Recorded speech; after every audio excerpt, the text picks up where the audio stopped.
All right, fellas. I'm gonna go through my thoughts and opinions on what I got this week, what I read, and some of the stuff that I found on comic book hunting. So I'm gonna go into it. Thanks for listening.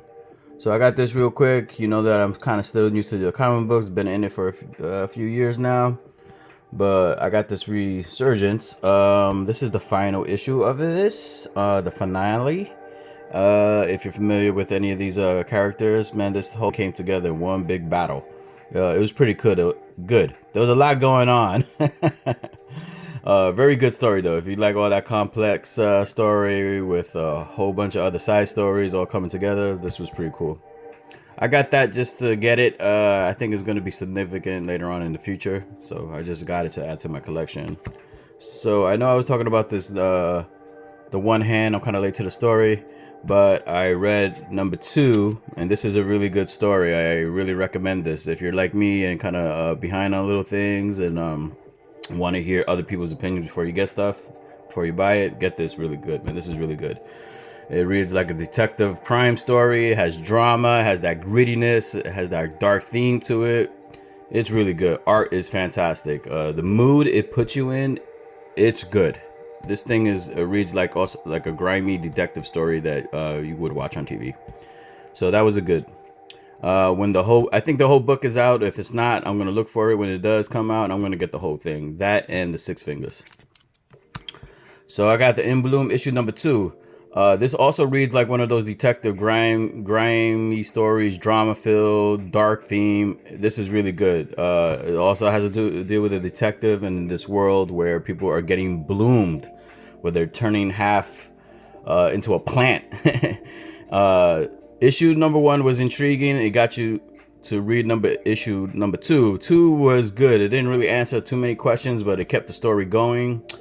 More of the world building. They haven't explained why or exactly why this is happening, but depending on who you are, certain people like it and certain people don't like it, and I don't think that you can be controlled if you're gonna get bloomed or not. It's just gonna eventually happen, I think. Well, about the cops or the detective, he in this story, or in this particular part of this story, he gets into a part of the city where they just becoming violent. People that did get bloomed, they're getting violent, so they try to help him before they get gassed, and they kind of kill him off. But it has a little to do with his backstory and why he doesn't like people getting bloomed or that process or something like that because of his wife and kid or something like that. Very good, very good. Art pops, everything's good.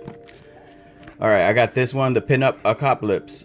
This was really good. I got this because of the cover. Just the cover to me is badass, and it said it's the most. It's a really horror comic book. All right, so this comic book has to do with the 50s, and it has the 50s style.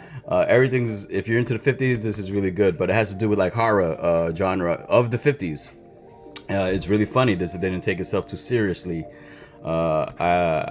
When I saw the cover, I thought it was going to be on some other stuff, but no, this is pretty fun comic book if you're into it, and it might not appeal to a lot of people, but yo, this was okay.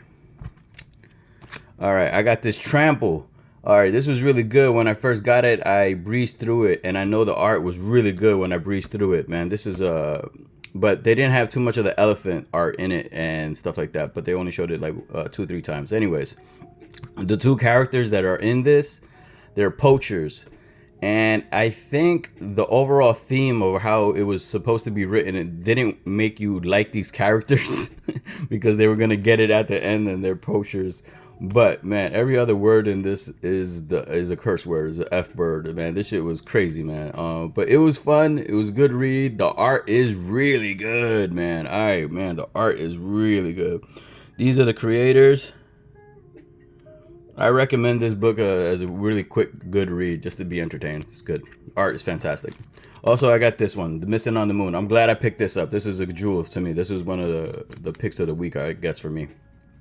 Also, this has to do with like a detective crime story, drama, has grittiness, it has dark theme to it. The art is really good. So this story takes place on the moon, and on the moon they have certain little societies already built, little colonies and little cities and towns. This one particular detective gets hired. He has to find a missing kid. The missing kid is the kid to the CEO that built the whole thing. on the moon. And it's already like their own societies and all this other stuff. Man, this was good. The art is really good. These are the creators. Props to them. But I'm gonna continue the story. This is really good. Again, the art was good. The composition was good. The overall theme and the feel that you got when you read this, man, it was good. I'm gonna continue this. I got Void Rivals. I think this is issue number 16. Always continues to entertain me. This is a very good story. If you ain't got into this whole thing about the Energon universe is really good. The art's always good. There was a battle between these two characters, the fight, and it was really good, man. Not Panther. I forgot her name. I forgot his name too, man. There's so many character names in this whole thing. I'd be forgetting all their names. I can't remember them. But yo, good. Highly recommend that. Anyways, I got G.I.Joe number 313. This is really good. This comic book is always awesome. This issue, Destro is a badass. He goes through the whole issue kicking Cobra Commander's ass.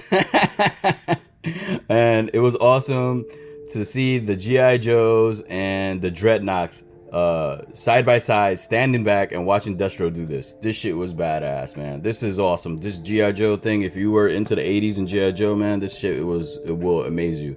Very good comic book. I highly recommend that. And the last thing that I read was this thing called ArcBound. I go to several comic book shops. One of the guys recommended this to me that works there. I did not find issue number 1, but I found issue 2 and 3. That's issue 3. This is a very good story. These are the two artists, Tom Hardy and Scott Snyder. Oh no, the two writers. My bad. Those are the two writers. And then the artist guy is Ryan Smallman. He's a very good artist, in my opinion. I love how he draws hands. This guy, this is good, man. This is what comic books, what I really like about comic books. This reads like a TV show, action. Everything's good. It's about this one particular, like what I got so far from the 2 issues that I got. It's about this particular character. I don't know if he dies or, but he gets really injured really bad. He gets, well, his life is saved by being art, and it's half being built by like a metal or a robot or organic robot or some shit like that. Anyways, there's this one particular person. I don't know if he's a cop or not, but he has to do with he gets hired to find him, to kill him off because he didn't do the job done. He didn't get the job done, and he ends up hiring this bounty killer to get him, but they end up teaming up. Very good. Anyways, get this book. This is really good. I'm gonna find issue number 1 and continue that story. So this is real quick. I'm gonna go through what I found on comic book hunting. I know I've been talking about that injection, but I found 1 through 8 a good run. So I found 10 and 11. This is issue 10. This is issue 11. The covers are not that too much. They're a little bit beat up. They got a lot of ticks. You can't see it, but yeah, this is a good story. I liked it. I found this thing called Scared 6, issue number 2. I did not find number 1. When it comes to sexy covers and all that stuff, if it's good, if it's nice enough, I'm going to get it. For example, I found Ramparella, and that cover speaks for itself. I found V. All right, this is issue number 15. Or no, number 12. All right, so if you know anything from back in the day, there was a TV show called V. I think it was in the 70s and 80s, where humans, they would rip off their skin and there would be an alien underneath. This TV show was big back in the day. I remember always being on TV and all that other stuff, and people going crazy and always talking about it. They didn't know they made a comic book. I don't know if it's based on a comic book or they just continue the side stories in comic book form. But I'm glad I found this. To me, this was a jewel, and it's a newsstand. Tell me what you think about if you watch this show. I found Cloak and Dagger. I don't know if this is the first or second run, but this is issue number 2. So Cloak and Dagger back in the day was a big deal, or they were a really cool team up. This was badass to me. It was a good find. And then I found issue number 3. I don't know if this is their first or second run. Let me know. But I think those are 2 good finds. I found Undiscovered Country. My brother Will put me on this. Thank you, Will. He put me on this story. I found 2 issues of number 4. This is very good world building. I think they have over 30 issues. I got the whole run. I just found these 2 issues for 50 cents each. So I got that. I found real quick, 8 Billion Genies, issue number 6. I found that cover and I found this cover. So these are the same creators that made the Lucky Devils that came out about 2 weeks ago or something like that. So I found this. I think this was a good find because some of these 8 Billion Genie comic books are going up in price. I found these for like $2 each, I think. If you don't know about this story, it's about every one person in the world getting one wish and how the whole world goes into chaos. And there's a group of people that are stuck in a bar that getting their wishes affected. It's a really good story. Awesome. So my second jewel was Grifter. I love this character. I found issue number 2. I don't know what run this is, but man, this to me, this character design, the whole look of this guy is awesome. Now let me know if I'm wrong or not, if I'm right or wrong, but I think this is one of the characters that has jumped from Image to DC to Marvel. Like, he's been on each big platform.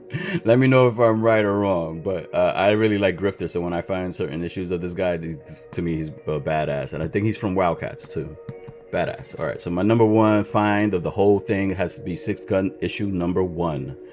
I've been talking about this since I've been putting videos out there, and for some reason I just keep running into the Six Gun. Now I found issue number 1. I got it for, I think, a decent price. Issue number 1, man, it's crispy, it's nice, and no ticks, no nothing, and it's a newsstand. So I found that, and I think that was a very good jewel. And so real quick, I'm going to share my pick of the, not my pick, but my cover of the week. Has to be Iron Man, issue number 4, a variant of the homage of the Infinity Gauntlet. Doom with the Gauntlet. All right. Let me know what y'all think. Have a good one out there.